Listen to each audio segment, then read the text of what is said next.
Good evening, everyone. My name is John, and I have a question for you. Have you ever in your life seen a presidential campaign like the one we are witnessing today? It's full of drama, and if you'd have asked me just 2 months ago, I would have told you that Trump is going to win by a landslide. But in the past 2 months, some notable changes have occurred. Number one, today's Donald Trump is not the Donald Trump of 2016 and not the Donald Trump of 2020. And on the opposite side, Kamala Harris is not the Vice President Kamala Harris. Kamala Harris is a very savvy, energetic campaigner. And it's my view that if the Republicans don't change their campaign strategy in a hurry, Kamala Harris can win this thing. The Republicans are on the verge of snatching defeat from the jaws of victory. What do I mean when I say that?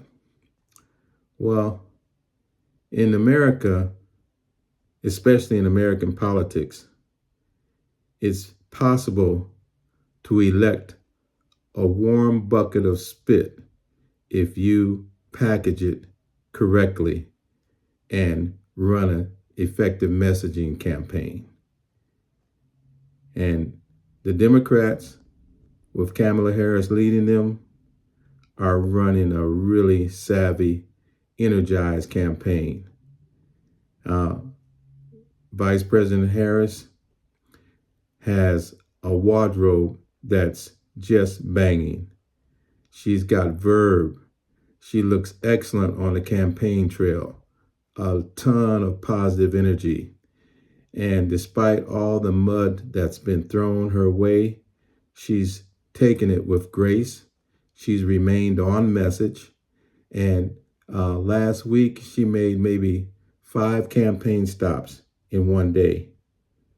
That's the kind of junkyard dog politicking that's hard to beat. On the opposite side, Donald Trump seems to be tired.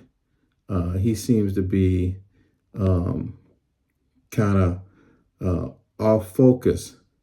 And it's my view that this last year of battling all of the lawsuits, of battling Justice Department that's been weaponized against him, it's really sapped a lot of his energy.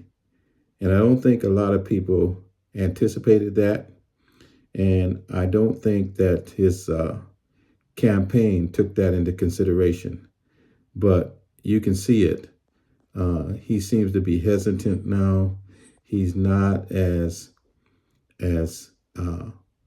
firm. He's not as bold and confident as he was in 2016 and in 2020.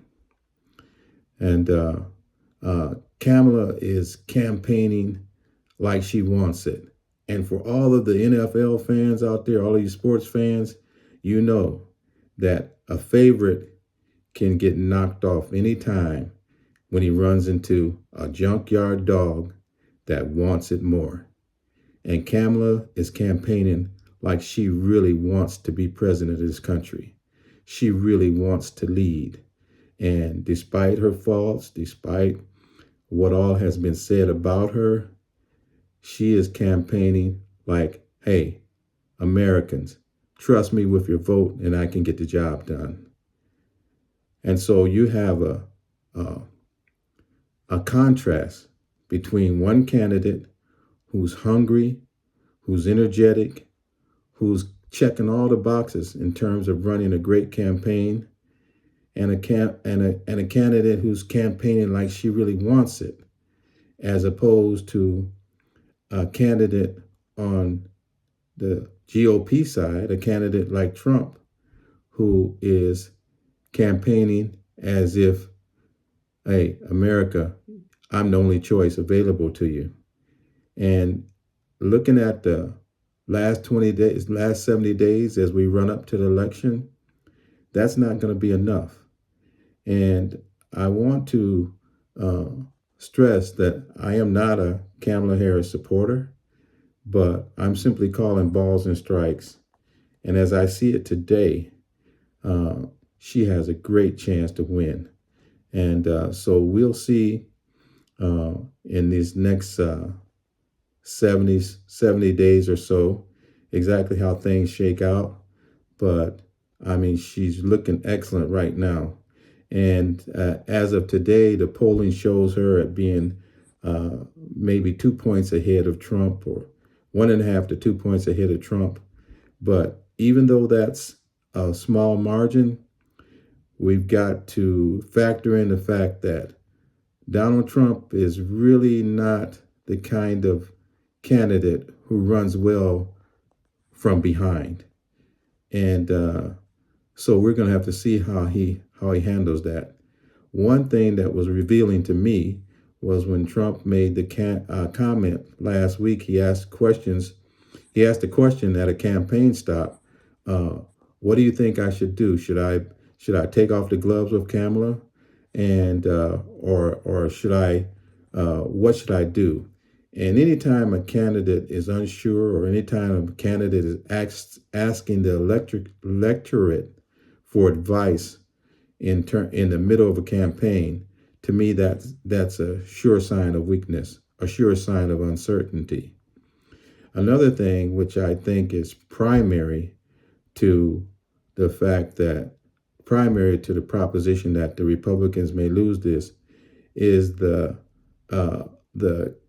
campaigning style of the Republican Trump supporters, and that is to demean Kamala Harris. That is to throw mud on her with personal comments that, number one, they aren't sticking, and number two, they're making it appear as if Kamala is being bullied, and as if Kamala is the victim of a whole host of male chauvinism. That will not serve the Trump campaign at all. And what it is making Kamala's base even stronger. It's making women who may not want to support Kamala maybe become considerate of making her the choice, just to strike a blow against male chauvinism, to strike a blow against all the males, instead of talking about what she is about as a politician.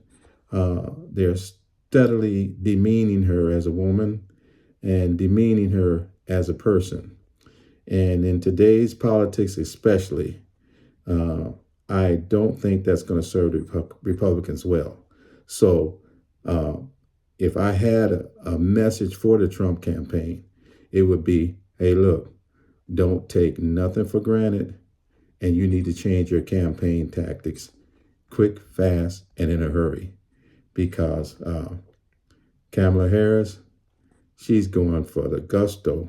Kamala Harris is looking real good, and in a political campaign, especially a presidential political campaign, it's all about energy. And she is oozing, she's exuding, she's projecting positive energy. Regardless of what you think of her policies, regardless of what you think of her record, the Kamala Harris as vice president is eons away from the Kamala Harris as a candidate for the presidency of the United States. She's dangerous. She's got momentum. And as I said before, she could very well win this thing. And in regard to her refusal to debate Donald Trump, well, the stage was set for this by all the demeaning comments coming from the Republicans about her. So it made it easier for Kamala Harris not to expose herself by simply saying, all the Republicans are going to do is insult me and make demeaning comments about me. So therefore, I refuse to debate them. And it gave her a perfect out to not engage politically on the issues. And so these are the kind of mistakes that can cost someone like Donald Trump the presidency. And they need to pivot quickly. They need to get back into a respectful mode. They need to realize that all these personal attacks on Kamala Harris, all this demeaning of her, is not going to serve them well at all, because the people that support Kamala Harris, they're simply going to dig in even deeper. They're simply going to campaign harder for Kamala Harris. So I find it difficult to understand why the Republican Trump campaign doesn't realize this. Are they so overconfident that they can't see that a defeat is on the horizon? Because it most certainly is. And I know that a lot of the polling, even though Kamala Harris has a 2-point lead as of today, almost a 2-point lead, I think it's 1.8 or something like that. But as of today, she has the lead. But the Republicans remain quite confident. They think that it's going to be a walk in the park. But although I'm not a pollster and I'm not what you would call politically savvy operative, I'm simply telling you that to me, it's all about energy. And Kamala Harris has that energy, and she's got that energy in spades. She's got that energy. It's oozing out of her campaign. As I said, I mean, her wardrobe selection is excellent. Her presentation is excellent. She's getting better and better at fielding questions. And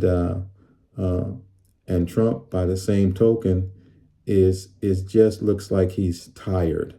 And I can't blame him, because he has definitely been the victim of a witch hunt by the Justice Department. I can't stress that enough.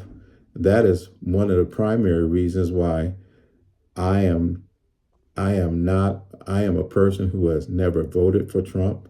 I never supported Trump.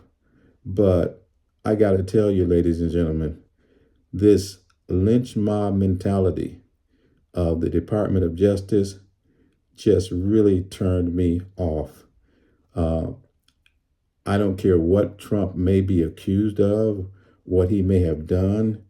If you're representing law and order, you cannot stretch the law.